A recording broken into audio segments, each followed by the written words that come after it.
योजना बनाई और साकार की। उन्होंने पार्लियामेंट जैसा एक प्लेटफॉर्म बनाया। भारत में गुलामी के लंबे कालखंड के कारण समाज में भी कई विकृतियां आई थी। ऊंच नीच का भाव हो, जातिवाद हो, अपना पराये का भाव हो, उन सारी चीजों को नष्ट करने का बीड़ा भगवान बसवेश्वर ने उठाया और उन्होंने एक प्लेटफॉर्म तैयार किया था जिसको आज हम पार्लियामेंट कह सकते हैं, जहां पर वो सबको बुला करके और समाज के आखिरी छोर पे बैठे हुए व्यक्तियों के प्रतिनिधि भी, नॉट ओनली दैट,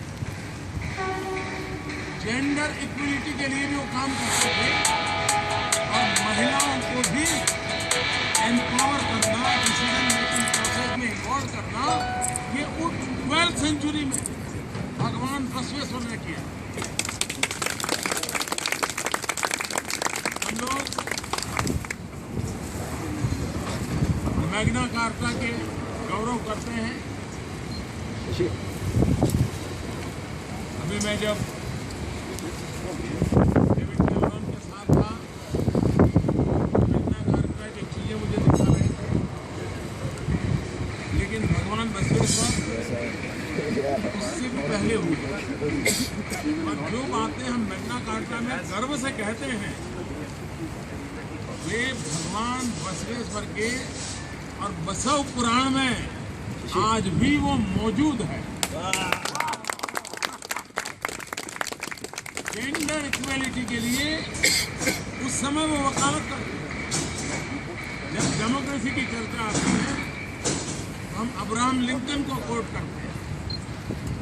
उन्होंने जो परिभाषा कही है वो कोट करते हैं, लेकिन अब्राहम लिंकन के भी 700 साल पहले भगवान बसवेश्वर ने उन्हीं बातों को कहा। वे कर्म योगी थे,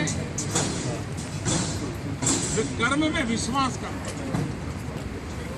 और आज जो कहा जाता है पॉपुलर टर्म में वर्क इज वर्शिप, उसका मूल तत्वाध्यान भगवान बसवेश्वर की बातों में से आता था। कर्म से कैलाश की चर्चा भगवान बसवेश्वर करते। हमारे यहाँ नर करनी करे तो नारायण हो जाए, ये वर्क की वर्शिप का एक सीधा सीधा भाव उसमें प्रकट है। भगवान बसवेश्वर ने इन बातों को प्रमोट किया। विमेन एम्पावरमेंट की जब भी चर्चा होगी, भगवान बसवेश्वर की बात अवश्य रूप से मुखर होगी। आज ऐसे एक महान तपस्वी व्यक्ति की प्रतिमा लंदन की धरती में प्रस्तावित होती है, तो हर भारतवासी को तो गर्व होता ही है। डॉक्टर पाटिल ने उसके लिए भरपूर मेहनत भी की, लेकिन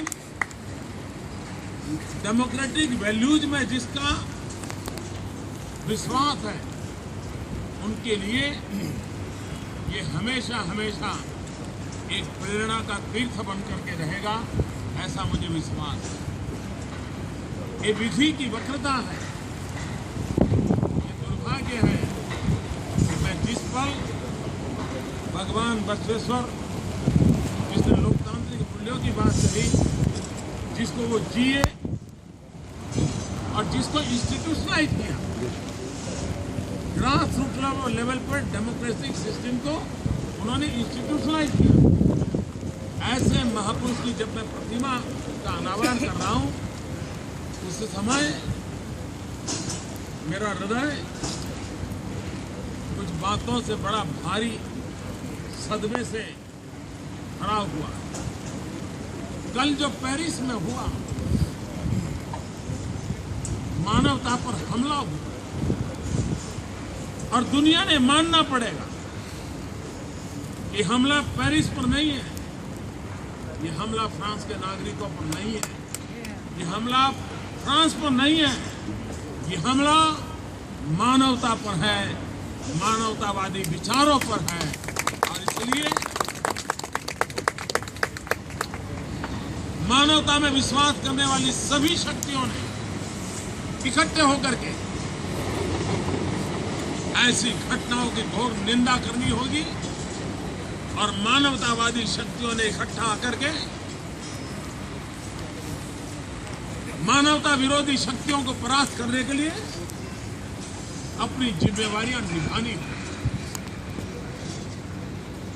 मैं चाहूंगा कि यूनाइटेड नेशन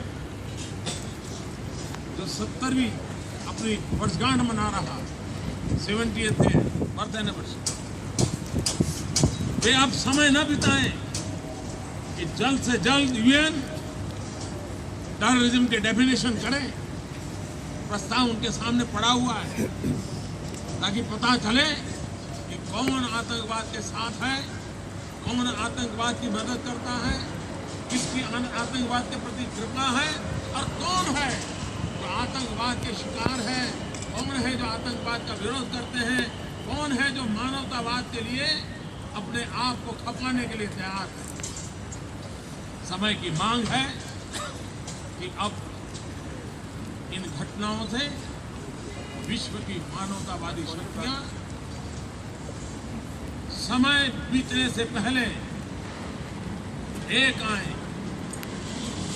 और एकता के साथ ऐसी शक्तियों को आइसोलेट करें, उनको परास्त करने की रणनीति बनाएं। मैं भगवान बसवेश्वर को, उनके इन महान कार्यों को, और एक बात सही है कि समाज जैसे जैसे आगे बढ़ता है, हर काम में उसमें कोई न कोई बुराइयां, विकृतियां प्रवेश करने का प्रयास करती हैं। लेकिन मैं उस समाज का प्रतिनिधित्व करता हूं, मैं उस समाज से आता हूं जिसकी एक विशेषता है कि उस समाज में बुराइयां अगर प्रवेश करना शुरू करती हैं, उसी समय समाज के भीतर से ही रिफॉर्मर पैदा हो, उसी समाज में से पैदा हो, और समाज जिन मान्यताओं की ओर आगे बढ़ने जा रहा है उनको रोकने का, उनके खिलाफ संघर्ष करने का प्रयास में करते हैं। भगवान बसवेश्वर छुआछूत की बुराइयों के खिलाफ लड़ते थे, ऊंच नीच की बुराइयों के खिलाफ लड़ते थे, उसी समाज में पैदा हुए, लेकिन बुराइयों के खिलाफ लड़ने में कभी जीते नहीं।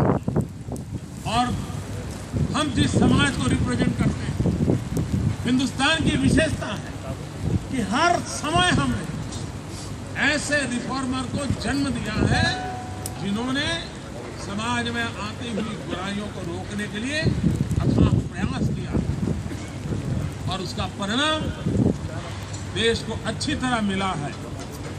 और यही हमारे एक जीवन समाज की विशेषता है जिसने भगवान बसवेश्वर जैसे महापुरुष को दिया।